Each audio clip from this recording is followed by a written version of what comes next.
जय श्री कृष्णा। आप सभी को पुरुषोत्तम मास की ढेरों शुभकामनाएं। प्रिय भक्तों, आज हमारा जो विषय है वो बड़ा विशेष है।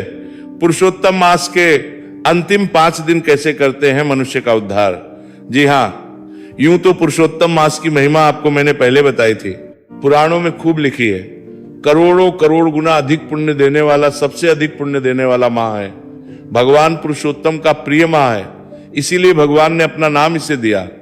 पर होता क्या है कि पूरे महीने के नियम बहुत से लोग नहीं कर पाते, बहुत से क्या अधिकतर लोग नहीं कर पाते। पर क्या आप जानते हैं कि ये जो अंतिम 5 दिन होते हैं पुरुषोत्तम मास के, ये आपको सारा पुण्य फल एक साथ दे सकते हैं। ये आपके जीवन के सभी पापों का नाश कर सकते हैं। ये अंतिम 5 दिन आपके भाग्य को बदल सकते हैं, और भाग्य बदलता है आपके पुण्य के तराजू से। पुण्य और पाप का तराजू यही आपके भाग्य को निर्धारित करता है। जब आपके पाप तराजू भारी होने लगता है तो आपके दिन खराब होने लगते हैं, आपका भाग्य खराब होने लगता है। वही जब आपके पुण्य अधिक होने लगते हैं, पुण्य का तराजू भारी होता है, तो आपके दिन अच्छे होने लगते हैं, आपका भाग्य सुधरने लगता है। तो पुरुषोत्तम मास का ये जो पुण्य है, ये केवल आपके अगले जन्म या मृत्यु के बाद की यात्रा के लिए नहीं होता। ये पुण्य आपके इस जीवन को भी उतना ही प्रभावित करता है। इसका पूरा भाव इस जीवन पर भी होता है, क्योंकि भगवान पुरुषोत्तम कहते हैं कि जो उनकी पूजा करता है, जो पुरुषोत्तम मास के नियमों का पालन करता है, भगवान का मंत्र जाप करता है, जो कार्य कहे गए उनको करता है, उसका ये जीवन सुख में, ऐश्वर्य और वैभव के साथ व्यतीत होता है। और ये तीनों किसके सूचक है?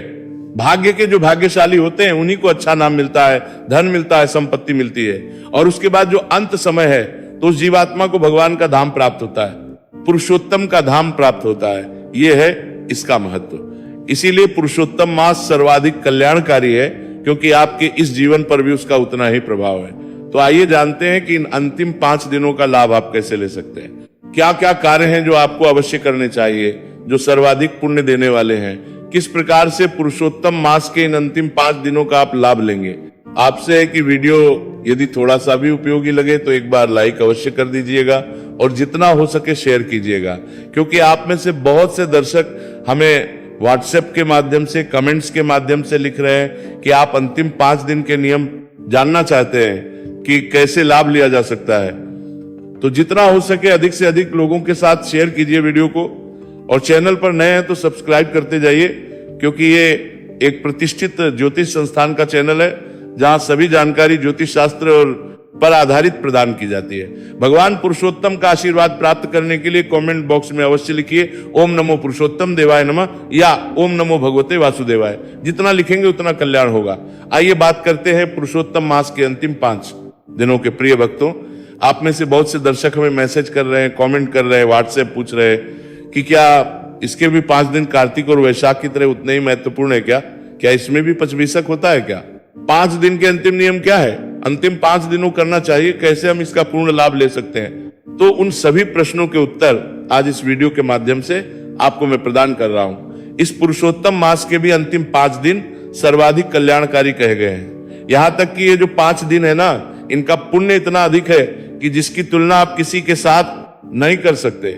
ना वैशाख मास के अंतिम 5 दिनों के साथ तुलना की जा सकती है, ना ही कार्तिक के अंतिम 5 दिनों के साथ, और ना ही माघ मास अंतिम 5 दिनों के साथ। इतना अधिक पुण्य है इन 5 दिनों का। सबसे पहले मैं आरंभ करता हूं कि क्या कार्य है जिसके द्वारा आप इन 5 दिनों का लाभ ले सकते हैं। इन 5 दिनों में आपको क्या क्या करना चाहिए। हे भक्तों, पुरुषोत्तम मास स्नान की महिमा बहुत अधिक है।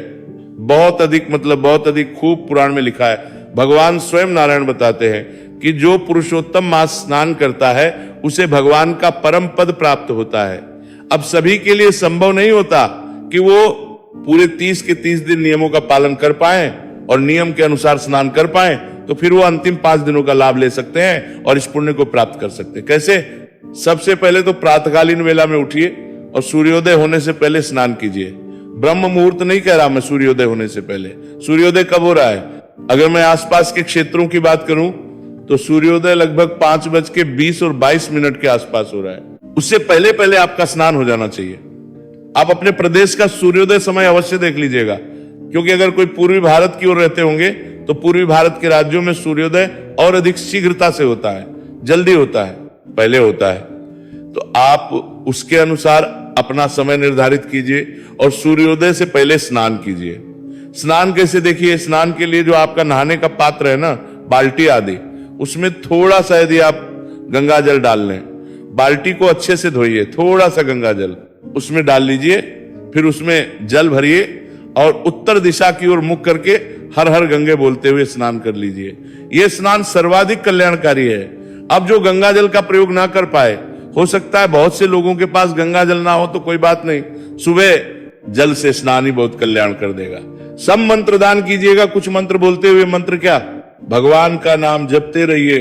ओम नमो भगवते वासुदेवाय, ओम नमो नारायणाय पुरुषोत्तम देवाय, नमः पुरुषोत्तम देवाय नमः, पुरुषोत्तमाय नमः, हर हर गंगे, जो भी बोल सके ये मंत्र बोलते हुए स्नान कीजिए। ये स्नान सर्वाधिक सर्वाधिक पुण्य देने वाला है। और यदि आप इन 5 दिनों में कहीं बाहर स्नान के लिए जा सकें, गंगा स्नान के लिए प्रयागराज जा सके या किसी और संगम जा सके तो बहुत उत्तम है। नहीं जा पाए तो घर पर स्नान कीजिए, पर ये 5 दिन का स्नान अवश्य कीजिएगा। ये 5 दिन का स्नान भी आपका उद्धार कर देगा। इसके बाद भगवान का महात्म्य सुनिए। पुरुषोत्तम मासम में, पुरुषोत्तम में हम अपने चैनल पर आपको प्रतिदिन सुना ही रहे हैं। आपने अगर पूरा नहीं सुना है तो पूरा में आपके चैनल पर हमारे उपलब्ध है। आप पूरे के पूरे अध्याय सुन सकते हैं। अधिक समय आपका जाएगा भी नहीं, बहुत कम समय में आप सारे अध्याय सुन सकते हैं, लेंगे। अंतिम 5 दिनों का महत्व है तो आपको अवश्य सुनना ही चाहिए। पुरुषोत्तम मास महात्म्य और स्नान ये प्रातः कालीन कार्य है। तदोपरांत आप सूर्य देव को जल दीजिए, क्योंकि तब तक सूर्य देव उदित हो चुके होंगे। 5 दिनों में, अंतिम 5 दिनों में सूर्य को जल अवश्य दीजिएगा। रविवार का दिन छोड़ के बाकी सभी दिनों पर आपको माता तुलसी को जल देना है। द्वादशी के दिन ध्यान रखिएगा, लेकिन क्योंकि गलती से यदि द्वादशी को आप जल दे रहे हैं और तुलसी पत्र टूट गया तो उसका पाप बहुत अधिक है, और जिस दिन का अधिक पुण्य होता है उतना ही अधिक पाप भी होता है। तो द्वादशी के दिन तुलसी में जल ना दीजिएगा, बाकी सभी दिनों में आप जल दीजिए, तुलसी माता की पूजा कीजिए। अंतिम 5 दिनों में तुलसी पूजन परम कल्याणकारी है। पहले माता को जल दीजिए, जल देने के बाद तिलक कीजिए, रोली कुमकुम आदि से अक्षत अर्पित कीजिए। वस्त्र के रूप में चुनरी है तो चुनरी उड़ा दीजिए, अन्यथा मौली का एक टुकड़ा तोड़ के अर्पित कर दीजिए। धूप दिखाइए, आरती उतारिए। इस प्रकार से तुलसी माता का पूजन अंतिम 5 दिनों में आपको अवश्य करना है, पर द्वादशी आएगी इसमें। दिन के रविवार के विषय में तो मैं जानकारी नहीं दे पा रहा हूं अभी कि रविवार आएगा कि नहीं आएगा अंतिम 5 दिनों में, पर द्वादशी अवश्य आएगी। तो द्वादशी के दिन आपको सावधान रहना है। द्वादशी को आप पूजन ना करें माता तुलसी का, क्योंकि इस दिन पत्र टूटने का बड़ा पाप है, भीषण पाप है, जो मां सीता को भी लगा था। इसके विषय में मैंने पहले एक वीडियो अपलोड किया था, तो उसको आप अगर नहीं देखा है तो कैसे माता सीता को अनजाने में उनसे द्वादशी को तुलसी पूजन करते समय पत्र टूट गया और उसका घोर पाप लगा। तुलसी पूजन करना है। इसके बाद भगवान नारायण की सेवा, भगवान नारायण का पूजन। अंतिम 5 दिनों में आप भगवान शालिग्राम को स्नान कराइए। केवल जल से भी स्नान करा लेंगे तो वो भी उद्धार करने वाला है। भगवान को जल से स्नान कराएं, वस्त्र के रूप में अर्पित करें, तिलक लगाएं, अक्षत अर्पित करें, तुलसी पत्र अवश्य चढ़ाइएगा भगवान शालिग्राम को। फिर पुष्प आदि अर्पित करके और धूप दीप दिखाइए और भगवान को भोग प्रसाद अर्पित कीजिए। ये भगवान नारायण का पूजन परम कल्याणकारी, बहुत साधारण विधि बता दी मैंने आपको। इससे साधारण और कुछ हो नहीं सकता। अगर आपके पास शालिग्राम भगवान नहीं है तो लड्डू गोपाल होंगे, लड्डू गोपाल भगवान कीजिए, ये भी नहीं है तो भगवान नारायण का जो स्वरूप आपके पास है, भगवान पुरुषोत्तम की छवि देखते हुए उसका पूजन कीजिए। इसी विधान से इतना सा पूजन, छोटा सा पूजन 5 दिन का आपका उद्धार करने वाला हूं, कीजिए। तो सही भगवान कहते हैं मैं उद्धार तो करने को तैयार हूं, मनुष्य कुछ करे तो सही। तो इस प्रकार से भगवान का पूजन करें। इस सब में बहुत अधिक समय नहीं जाएगा, बमुश्किल से 2 से 3 मिनट का काम है, पर पूरी भक्ति और पूरी श्रद्धा के साथ कीजिएगा। भक्ति और भाव में कमी ना आए। ये नहीं कि जल्दी जल्दी जल्दी मन कहीं जाने में है और लगे हैं, उस पूजा का लाभ नहीं है। जब पूजा कर रहे हैं तो केवल पूजा कर रहे हैं। भगवान के चरणों में मन को लगाइए, भगवान में मन को लगाइए। और अगर मन कहीं और लगा हुआ है तो केवल फॉर्मेलिटी के लिए पूजा करने का कोई लाभ नहीं, इसका आप ध्यान रखिए। जिसको गांठ बांध लीजिए, नहीं समय है तो ना कीजिए। पूजा चलते हुए ही भगवान का स्मरण कर लीजिए, पर जब पूजन करें तो फॉर्मेलिटी नहीं, पूरी श्रद्धा करें। चाहे पूजा को 2 मिनट ही क्यों ना दें, लेकिन जब पूजन कर रहे हैं तो ध्यान पूरा भगवान में हो, भगवान नारायण की सेवा, भगवान नारायण की पूजा आपने करनी है। इसके बाद दीपदान की बात करूंगा मैं। दीपदान 5 दिनों का दीपदान आपका उद्धार करने के लिए काफी है। अगर आप पूरे महीने नहीं कर पाए हैं तो इन 5 दिनों में नियमित रूप से दीपदान कीजिए। दीपदान की महिमा पुराणों में खूब लिखी है। मैंने एक बड़ा सा वीडियो बनाया था, शास्त्रों से जानकारी लेके आया था आपके लिए इतनी कि एक दीपदान आपको वह पुण्य देता है जो बड़े बड़े ऋषि मुनि बड़ी कठिन साधना और तपस्या करने के बाद प्राप्त करते हैं। तो ये दीपदान अवश्य कीजिए। अब प्रश्न उठता है, पंडित जी दीपदान कब करना है, कितनी बाती का करना है, कहां करना है? प्रिय भक्तों, सबसे महत्वपूर्ण बात है दीपदान करना है। इसमें अगर आप चाहें तो 33 बाती का दीपदान कर सकते हैं। 33 तार की भी लोग कहते हैं, बनाते हैं और उसका दीपदान भी किया जाता है। कच्चा सूत लेते हैं, उसको 33 बार लपेट लेते हैं, उसकी बत्ती बनाते हैं और ऐसी 33 बाती बना के उसका दीपदान करते हैं। आप में से अधिकतर लोग जानते होंगे, पहले मैंने एक वीडियो बनाया था, उसमें विस्तार से समझाया भी था। तो 33 तार इंटू 33 का अभिप्राय हो जाता है लगभग 990 दिन। इतने दिनों के बाद दोबारा पुरुषोत्तम मास आ जाता है। तो पूरे जब तक इस पुरुषोत्तम मास से और अगले पुरुषोत्तम मास का प्रत्येक दिन की एक बाती आप प्रज्वलित कर रहे हैं, ये मान के चलिए। इसलिए 33 तार के 33 बाती का नियम इस समाज में प्रचलित हुआ कि आप एक ही महीने में या एक ही बार में इतनी बत्तियां जला देंगे तो ये आपको पूरे पुरुषोत्तम मास से अगले पुरुषोत्तम मास तक दीपदान करने का पुण्य प्रदान कर देगा। ये इसके पीछे कारण है 33 तार के 33 बाती के पीछे। अब मैं बताऊं आपको कि अगर आप 33 तार की 33 बातें ना कर पाए तो दुखी होने की आवश्यकता नहीं, परेशान होने की आवश्यकता नहीं है। केवल आप एक बत्ती का दीपदान भी यदि कर देंगे तो एक बत्ती का दीपदान भी परम कल्याण करेगा। केवल एक, अब आप इसमें पूछिए खड़ी बत्ती, लंबी बत्ती या गोल बत्ती, तो उसमें कोई तथ्य नहीं है। आप केवल बत्ती जलाइए, दो खड़ी हो, लंबी हो, आड़ी हो, गोल हो, जैसी मर्जी हो। आपने ज्योत जलानी है, दीपक जलाना है, दीप जलाना है, जैसी मर्जी बत्ती का प्रयोग कीजिए। शास्त्रों में इसको लेके कोई अंतर नहीं किया गया है। भगवान के नाम का दीप प्रज्वलित करना है, यह महत्वपूर्ण है। तो एक बत्ती का दीपक बनाइए, पुरुषोत्तम के सामने प्रतिदिन शयन काल को प्रज्वलित कीजिए। भगवान पुरुषोत्तम से भी प्राय है। जो भी भगवान नारायण की प्रतिमा या स्वरूप आपके घर में है उनके सामने प्रज्वलित कीजिए, एक दीपक जला दीजिए। 5 दिन प्रतिदिन एक एक दीपक जलाइए। ये पूरे 5 दिन का अखंड दीपक प्रज्वलित कर दीजिए, एक के साथ प्रज्वलित कीजिए और अखंड जलने दीजिए उसको। अब अखंड से अभिप्राय बहुत से लोग डर जाते हैं, पंडित जी अखंड तो फिर इतना ध्यान कैसे रखेंगे? अरे अखंड का अभिप्राय है जो दीर्घ काल तक जले, तो खूब सारा घी भर दीजिए। और अगर तेल का जला रहे हैं, तिल के तेल का, तो खूब सारा तेल भर दीजिए, वो जलता रहेगा। अगले दिन सुबह फिर उसमें तेल बढ़ा दीजिए, वो नहीं बुझेगा। लंबी बातें ले लीजिए, बड़ी सी बातें ले लीजिए और उसका आप प्रचलित कीजिए, तो पूरे 5 दिन का जला सकते हैं। बहुत उत्तम है। 5 दिन का ना जला पाए तो प्रतिदिन एक दीपक भगवान पुरुषोत्तम के नाम का उनके सामने प्रज्वलित कीजिए। ये एक दीपदान भी आपके लिए परम करने वाला होगा। ये दीपदान आपने अवश्य करना है। इसके अतिरिक्त आप कहेंगे ये और कहां जला सकते हैं दीपक? एक दीपक आप माता तुलसी पर रखिए, अंतिम 5 दिनों में एक दीपक माता तुलसी पर रखिए। एक दीपक आपके यहाँ अगर पीपल है कहीं तो पीपल पर प्रज्वलित कर सकते हैं, मुख्य द्वार पर प्रज्वलित कर सकते हैं। इस प्रकार से ये दीपक प्रज्वलित करने हैं। आपने इसकी कोई संख्या निर्धारित नहीं है, जितना आप प्रज्वलित कर सके उत्तम है। पर यदि एक भी आपने जला दिया तो वो भी आपका कल्याण करेगा। ये मैं इसलिए बता रहा, बहुत सारे दर्शक हमारे परेशान हैं कि वो 33 की 33 बातें नहीं बना पाते या नहीं बना पा रहे हैं या नहीं कर पा रहे हैं, तो वो क्या करें? तो आप केवल सच्चे भाव से एक दीपक जलाइए, वो भी उत्तम है। दीप दान के बाद अब हम बात करेंगे दान की। चाहे वो 33 वस्तुओं का दान हो और चाहे वो एक वस्तु का दान हो, आपने दान अवश्य करना है। महत्व दान का है जो 33 वस्तुएं दे पाए, बहुत उत्तम है। 33 वस्तुओं का दान कीजिए। जो 33 की संख्या में 33 वस्तुएं दे पाए वो 33 की संख्या में 33 वस्तुएं दान करें, लेकिन दान अवश्य करें।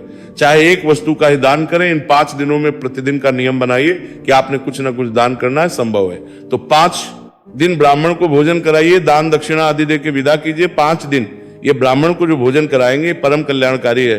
ब्राह्मण को भोजन कराना सबके लिए संभव नहीं है। 5 दिन कोई बात नहीं, आप सूखा खाना मंदिर में दे दीजिए। किसी ब्राह्मण को 5 दिन लगातार कोई भी वस्तु का दान दीजिए। आप 5 दिन ज्यादा कुछ नहीं, दक्षिणा ही दीजिए। पर इन 5 दिनों का नियम रखिए कि आपने कुछ ना कुछ दान अवश्य करना है। कुछ ना कर पाए गाय माता को, रोटी तो खिला सकते हैं, प्रतिदिन की 1 रोटी गाय माता को खिलाइए, चारा खिलाइए, पक्षियों को दाना डालिए, पक्षियों को प्रतिदिन 5 दिन दाना डालिए, चींटियों को आटा डालिए। पर लोग करते कब है? जब कोई संकट आता है, फिर पंडित जी उपाय बताएंगे, तब पक्षियों को दाना डालना शुरू करेंगे, चींटियों को आटा डालना शुरू करेंगे। अरे नहीं ना, ये दिन है महत्वपूर्ण, इन 5 दिनों का लाभ लीजिए ना, आपको आगे आवश्यकता ही नहीं पड़ेगी। ऐसे उपाय करने की इन 5 दिनों में कुछ ना कुछ आपने अवश्य दान करना है। यह नियम बनाइए। दान के बाद बात करूंगा मैं व्रत की। ये 5 दिवसीय व्रत, पंच रात्रि व्रत परम पुण्य देने वाला, परम पद को देने वाला है। इसके विषय में पुराणों में खूब लिखा है। ये पंच व्रत कब शुरू होगा? ये शुरू होगा एकादशी के दिन से। ये 5 दिनों का जो व्रत है ना, ये परम पुण्य देने वाला व्रत है, सभी दुखों का नाश करने वाला व्रत है। जो मनुष्य इस 5 दिवसीय व्रत को करता है, उसके सभी पातक कट जाते हैं, सभी संकट दूर हो जाते हैं। भगवान नारायण का, भगवान विष्णु का आशीर्वाद प्राप्त होता है और भगवान विष्णु के धाम की उसको प्राप्ति होती है। वो भगवान के धाम जाके जन्म मरण के चक्र से छूट जाता है, ऐसा पुराण बताते हैं। ये 5 दिन का व्रत आपने करना है, जिसकी शुरुआत एकादशी तिथि से होगी। एकादशी के दिन आप फलाहार कीजिए, क्योंकि आपका एकादशी का व्रत भी होगा तो फलाहार लीजिए। उसके बाद द्वादशी को सुबह जल के द्वारा आप पारण करती था लीजिए। मैं पारण के वीडियो में बताऊंगा कि जो 5 दिवसीय व्रत कर रहे हैं उनको पारण कैसे करना है। और उसके बाद आप अन्न के साथ भी इस व्रत को कर सकते हैं कि प्रतिदिन केवल 1 वक्त का भोजन करेंगे, और आप चाहे तो पूरे 5 दिन फलाहार के द्वारा कर सकते हैं। जैसे आपका स्वास्थ्य हो ना, वैसे आप निर्णय कीजिए, क्योंकि आपके स्वास्थ्य का ध्यान रखना भी बड़ा आवश्यक है। ध्यान दीजिएगा, दवाई आदि लेने में कोई दोष नहीं है। गोली दवाई अगर कोई चल रही है आपकी, आप ले सकते हैं। ये 5 दिवसीय व्रत है जो आपको पूरे माह का पुण्य देने का। तो ये वो कार्य है जो इन अंतिम 5 दिनों में यदि आप करते हैं तो आपके बड़े सारे संकट समाप्त हो जाएंगे और आपको पुरुषोत्तम मास का वह पुण्य फल जो आपके जीवन का उद्धार करेगा। अब प्रश्न उठता है कि अंतिम 5 दिन शुरू कब हो रहे हैं और समाप्त कब होंगे? इनकी शुरुआत होगी 11 जून से। 11 जून को एकादशी है और दशमी के नियम रहेंगे 10 जून को। इस प्रकार से 11 जून से और अमावस्या पर इसकी पूर्ति होगी। बाकी सभी मास पूर्णिमा पर समाप्त होते हैं, पर पुरुषोत्तम मास एक ऐसा मास है जो अमावस्या पर पूर्ण होता है, और अमावस्या रहेगी 15 जून को।